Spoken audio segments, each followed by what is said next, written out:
Hello Giants fans, welcome to Giants Baseball 101. I'm Gabe Vaughn, your host. The Giants beat the Dodgers 7-5 today in 11 innings. It can't just have been me who was on the edge of my seat watching this game. This was a hair-raising one. And I think this win has some exciting ramifications for the Giants, and I'm going to get to that in a little bit. But first, let's just go over the game. So John Brebbia started again. He's really become the Giants' first inning man, and Sean Manaea was the guy to pitch multiple innings for the Giants. He went 3 2/3, allowed 4 runs, so as has become kind of usual for him, not a great performance. But the Giants, they got the bats going.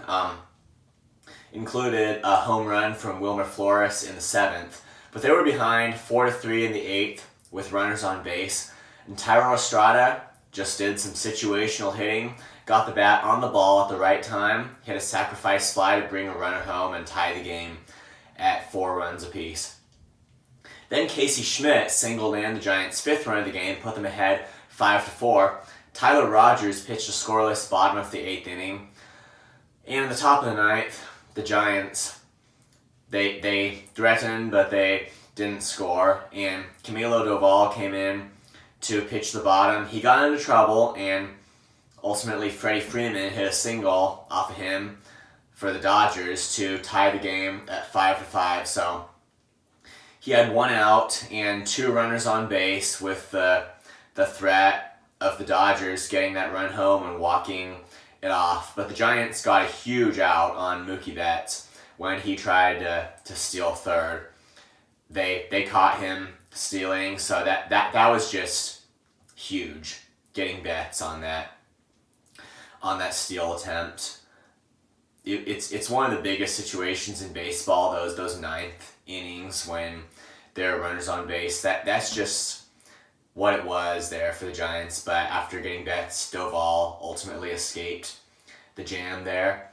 In the top of the 10th, the Giants, in addition to their automatic runner, got 1 base runner, but they weren't able to pull anything off there. They came kind of close, but they just couldn't pull anything off. So they faced the bottom of the 10th with the Dodgers having the automatic runner on second base and probably just needing a hit to get him home. Taylor Rogers came in to pitch, and I'll make the point that Rogers has improved from his just not so good start to the season. Rogers pitched a scoreless inning there for the Giants, and I know he struck out the final batter to send the game into the 11th inning. And the Giants, in the 11th, got 1 out, moving the automatic runner to third base. After that, Brandon Crawford singled in a run to put them ahead 6-5.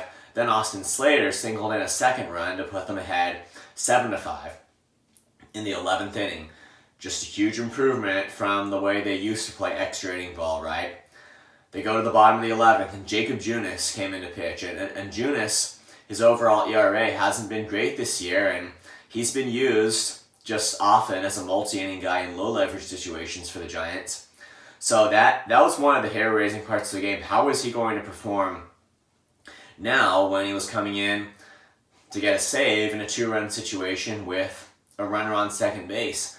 But Junis stepped up for the Giants. He got the save this time. And it just goes to show you that you never know what any particular pitcher has got. And you just never know. Even a guy you're not putting confidence in, you don't know what he's going to do. So after 11 innings, after just a roll of a game, the Giants sealed the deal and closed out a 7-5 win over the Dodgers. That's just incredible, beating their division rivals like that. Now, you put this win in the whole tank of games in your mind and just think of it as a step toward a wild card spot, and that's true. That's definitely true. But if we can think a little deeper, it might reveal a few things that have been hidden, and maybe they've been hidden just because I haven't been paying close enough attention to how things have been going. All I was thinking about maybe was the Giants breaking out of their slump and actually looking good for a couple of weeks. But if you think deep, it's going to tell us something about what's in the standings.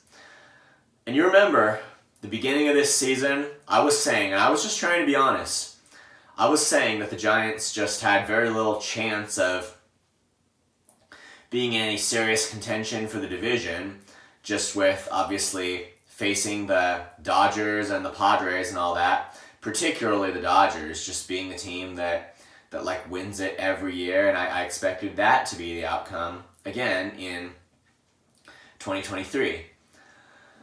And this just figuring that the Giants were effectively eliminated from that race, I really just came to that conclusion as a result of both their unglamorous offseason, and that's not a strong enough word. It was a terrible offseason, just combined with the bad start they kind of got to the season, and it just, that was kind of, looking at all of that evidence, it was kind of the most honest conclusion we could really come to, that the Giants weren't in serious division contention in 2023.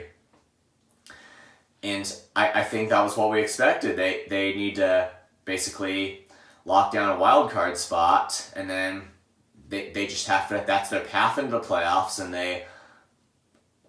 that's just kind of become, I think, I would speak for all of us, become our traditional way of thinking about it. They kind of come to a wild card spot, and that's their path into the playoffs. They just have to kind of do as well as they can from there.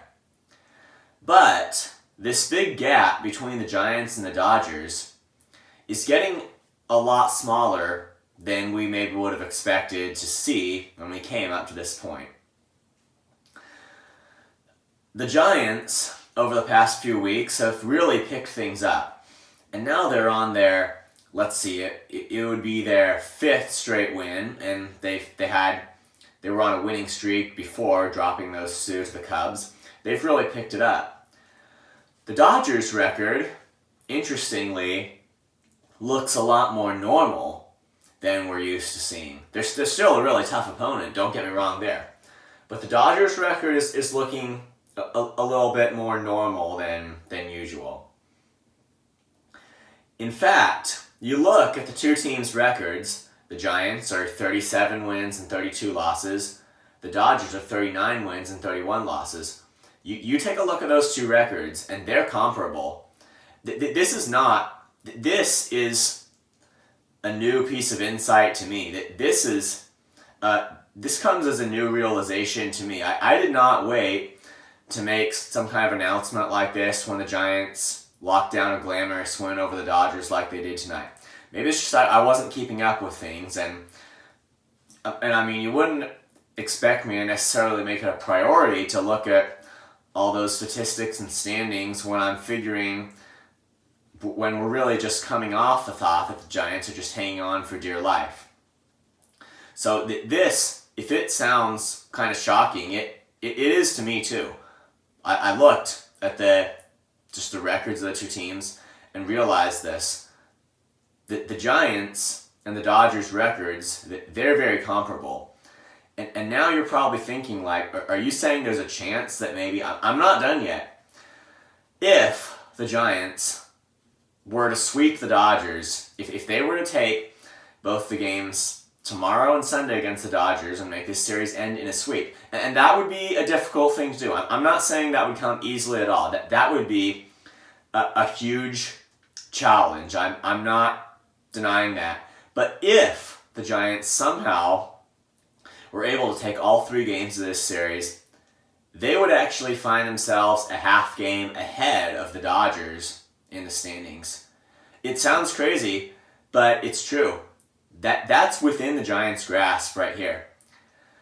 Now, even if they don't sweep this series against the Dodgers, we've got 3.5 months left in the season. That's plenty of time for a team that's a few games behind to overtake another. Now, the Diamondbacks are actually a team that's holding first place. Giants would still have the Diamondbacks to deal with. But if they can keep up this level of intensity and kind of clearly show themselves to be an improved team, we're not even saying that their record up to this point is predicting what their future performance is going to be. That if they can kind of prove there's some permanence to their turnaround here, the Diamondbacks might find themselves fighting for dear life to keep ahead of the Giants. So I'm bringing all that up just to say that what I was telling you before, I might have undershot the whole thing. Do the Giants have a chance at a division title in 2023? Well, the answer to that is yes, they do. They just need to keep rolling right here, and they could be the National League West champions in 2023. And that would just be great. It would be something that, honestly, it would have defied all expectations, but this team, the least we can say from this game is that they've come from a point of just battling for survival to a point of being able to challenge LA. So thank you for watching. This has been Giants Baseball 101. Please subscribe if you haven't. Also, please leave your questions and comments. You know where to do it. I'll see you next time on Giants Baseball 101.